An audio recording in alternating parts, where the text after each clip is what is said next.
في العصر الذهبي لأصول الثقافة وتحديدا عصر ثقافة الشطبي، كان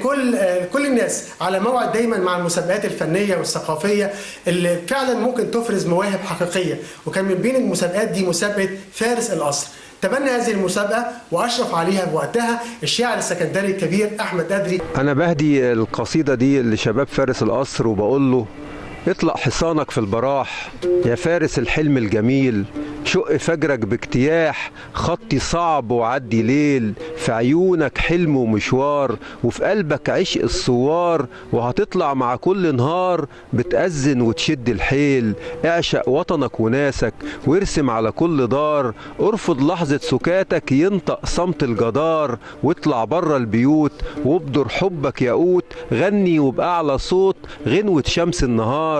ارسم حلمك بإيدك واتمعن في الرتوش، حقق للناس أماني بإيدين ما بيتعبوش، غير من لون حياتك وانسى الحلم البليد، عبر عن كل ذاتك واحضن بكرة الجديد، واطلع بره البيوت وابدر حبك ياقوت، غني وبأعلى صوت غنوة شمس النهار، اعشق وطنك وناسك وارسم على كل دار، ارفض لحظة سكاتك ينطق صمت الجدار.